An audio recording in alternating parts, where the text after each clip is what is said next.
Welcome to Pragyan Advisory's Straight from the Heart, the podcast.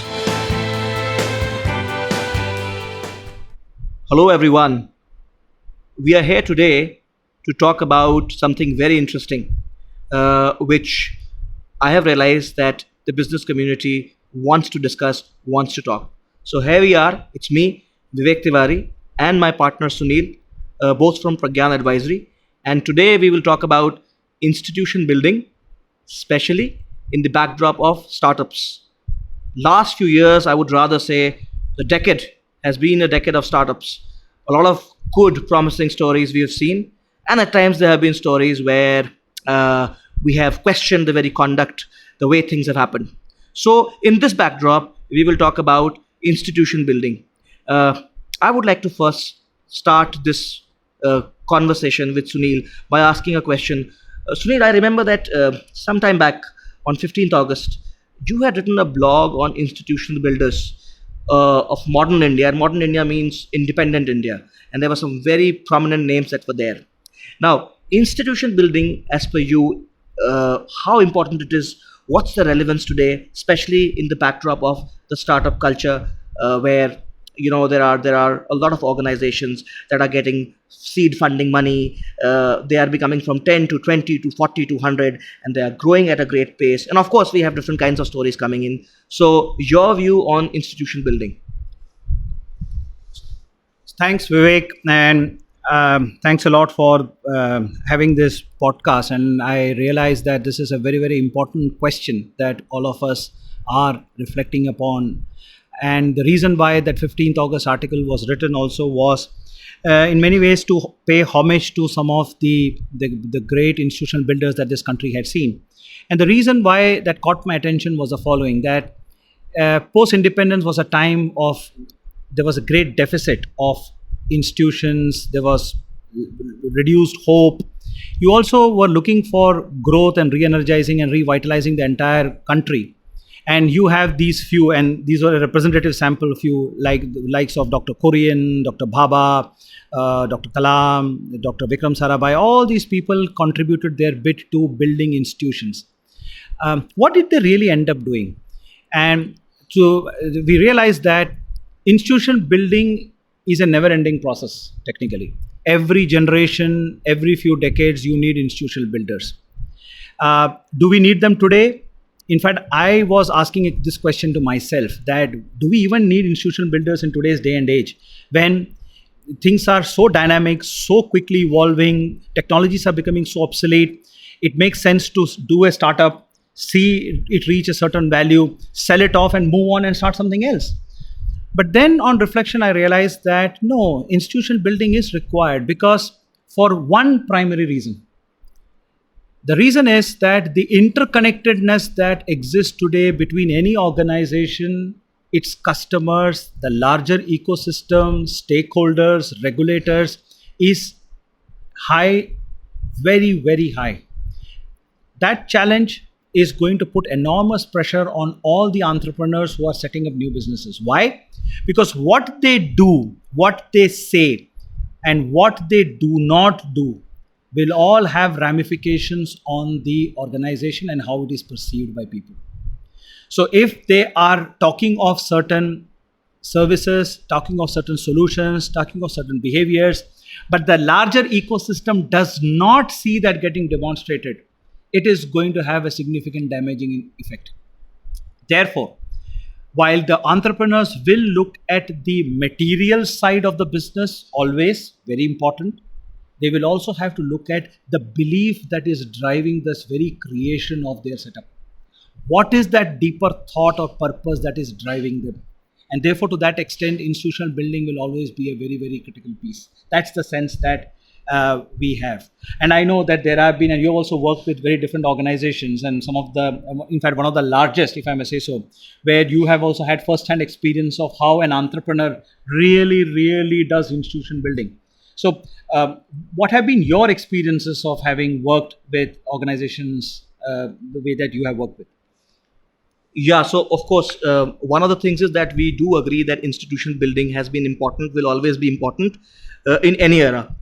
Now you were talking about my experiences. I'll share with you one experience of mine working with what we call, maybe we want to call it the biggest startup on this planet, which is Amazon. And why we call it? Because of course the organization is big, huge, spread throughout the globe, entering into different arenas, but still it works like a startup to an extent that we used to call it, and we still call it, the day one culture. Day one signifies that freshness, that youthfulness that is associated with startup. And I remember the important point that the founder Jeff Bezos always communicates. I still remember there was a point when in one of the town halls he was asked, "What is day two?" And what is day two means, describe day two. And in one word, I mean, he gave a long explanation, but the essence was day two is death.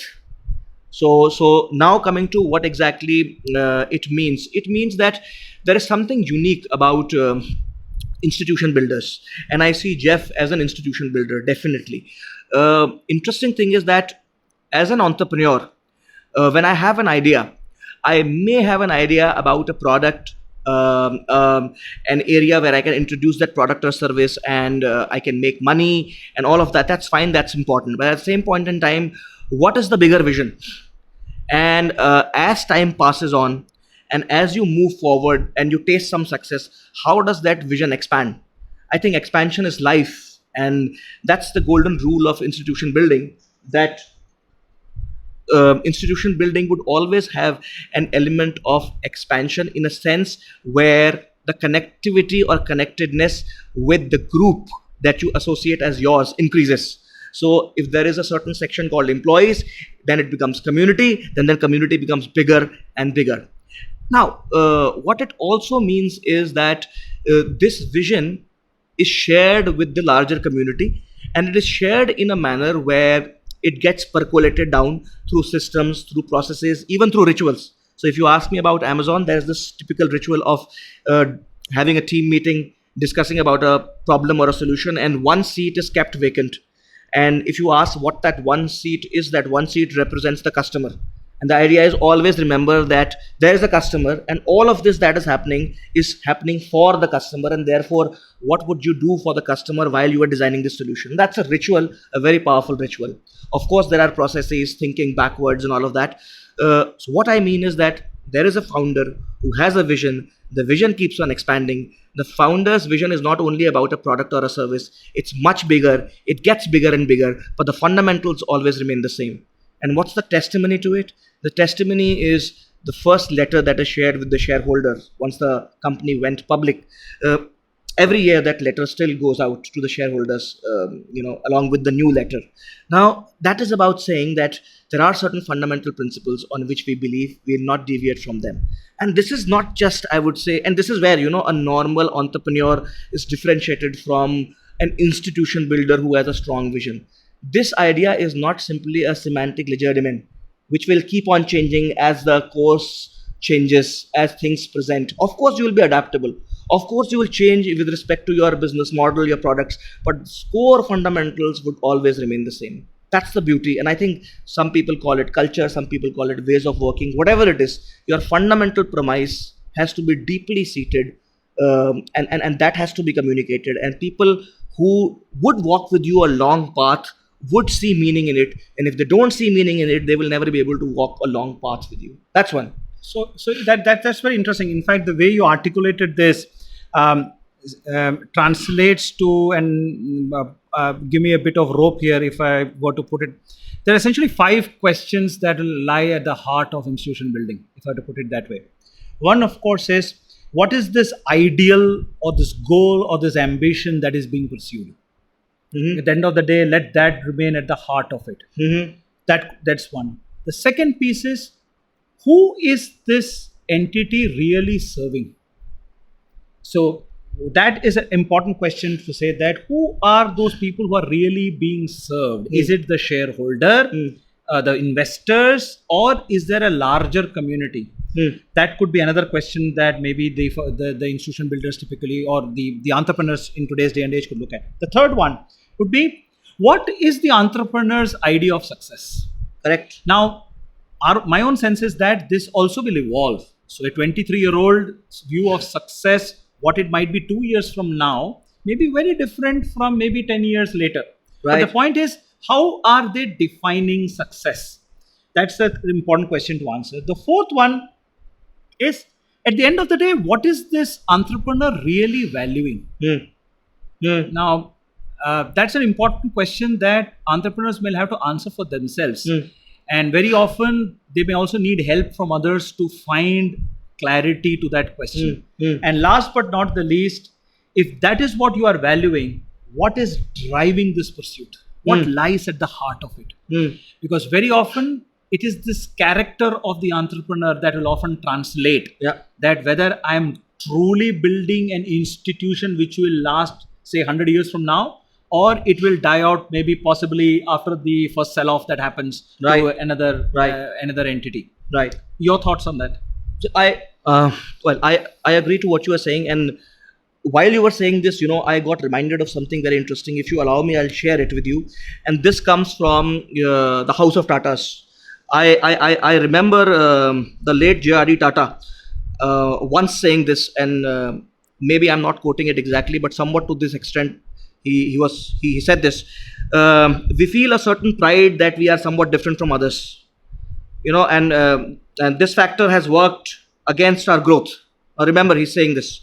What would have happened if our philosophy was like that of some other companies, which do not stop at any means to attain their ends? I've often thought of that, and I have come to the conclusion that if we were like other groups, we would be twice as big. And then he goes on and he says, and that's important because that's where you were saying that what success means. That's where I'm coming. I'm trying to address that. What we have sacrificed is 100% growth, but we wouldn't want it any other way. That's J.R.D. Tata. Okay, and that's why you have the House of Tatas. When you look at an organization which has lasted decades, and you look at it with pride, and you talk about many things that are happening, even the tragic event of the attack on Mumbai and what happened after that. This clarity, once it dawns, it is not just verbal jugglery. It has dawned, it remains firm, and it gets cascaded from one generation to the other. That's a fundamental premise of, I think, institution building. But Vivek, the question that can always be argued is that, isn't it too idealistic? And expecting a 23-year-old entrepreneur or a 21-year-old entrepreneur just out of college to expect such kind of high ideals, when what might be easy and effective would be to be more practical. Yeah. So two points I have, and I think it may also sound very idealistic, but I'll still say those 2 points. One, I think this question comes up many a times, and my answer to it is that, and I heard it from someone, and I found it very powerful. I don't think so whether it was said in this context or the other, but it suits this context. And the answer is that you cannot put lipstick on a fully grown gorilla. So what I'm trying to say here is that if you're trying to build a certain kind of culture and decision making framework, once the gorilla has grown fully in size, and then you would like to put the lipstick on, I don't think so it works.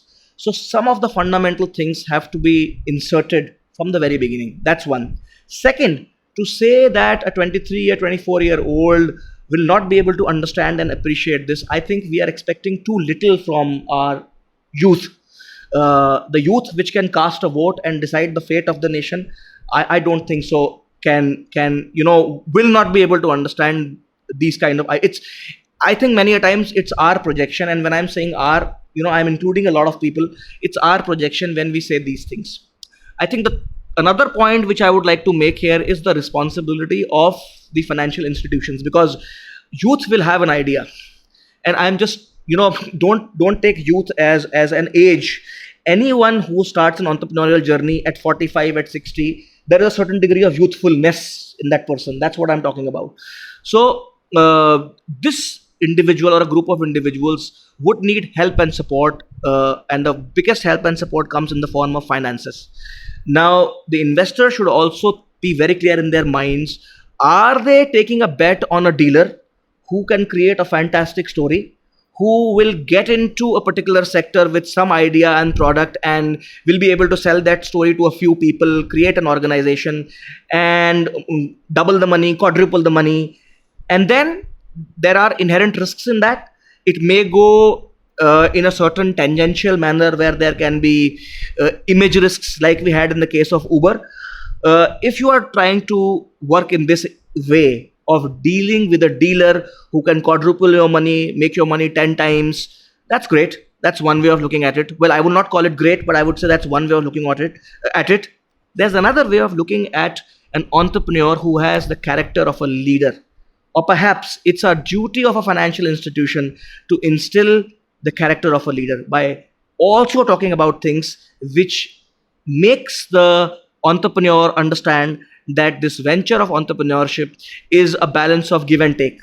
You contribute and you acquire, and therefore that has to be embedded at the time of giving the money, and once the money has been given, in the day to day running and operations of the business, so that the very foundation is has that ability of one day turning into a big institution. Whether it will become, it will not become, I can't say that, but I think that's the duty of the investors.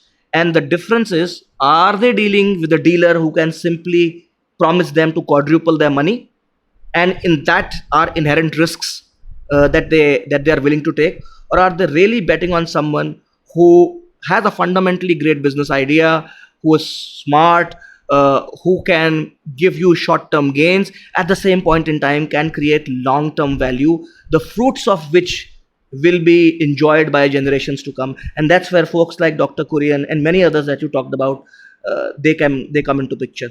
So that's all that I have to say. I think I spoke a little more than expected on this one. I got carried away. So that's very interesting, Vivek, the way you articulated that. And as you were articulating, I realized that one of the big challenges that institutions face across is the whole aspect of trust or the lack of it. And I think if we have our entrepreneurs or budding entrepreneurs focusing increasingly on these aspects, I think they will be able to build organizations which will be not only known for great quality products and services, but they will also be known for a certain character, if I may put it. And we believe that institution building is also layered. It's not that all institutions will be exactly of the same shape and form. But in essence, what is emerging very clearly is that for institutional building, entrepreneurs need to be invested in a deep fundamental idea, an idea that they are very passionate about and they believe that it is going to make a significant difference. Second, they are comfortable investing a significant amount of their mental, emotional, physical energy to see it through. And therefore, the time horizon in which they are playing assumes great significance, the way I see it. Three, success is not just material. Success is also about the kind of character they're able to build in that whole process. So for a small setup, it could be as simple as the way the teams work, to a large setup where these things have been embedded into the process, right from hiring to promotion to the way transparency is demonstrated, etc. The fourth piece that assumes great significance in the way you articulated this piece is their own ability to self-discover and go through their own discovery, self-discovery for that matter. That is important because it's clear that as leaders grow old, as they age, there is a certain level of maturity that begins to dawn. So they're able to see some of these perspectives much better. And how they are able to use this self-discovery is a very, very critical aspect. And that brings us to the last one piece, which is the role that the mentors play in helping them see the mirror at regular intervals so that they can calibrate their style, their approach, and take this particular piece forward. Chances are, if these 4 or 5 things fall in place, what they will end up doing is they will build organizations that will, one, evoke trust in the larger stakeholder community. They will also be sustainable and will run in the long run and will continue in the long run quite significantly. That essentially is, in essence, what is emerging from this entire story of institutional building. Agreed. Yes, I think you've captured it very, very well, Sunil. That's what it emerges. and the way you have captured the points was amazing. I think our listeners would benefit from this podcast, and we would like to hear their comments, their views. Did they find this valuable? Any other thing that they think is important that we missed? Please share with us. This is Vivek and Sunil signing off with their first podcast from Pragyan Advisory. Thank you. Thank you.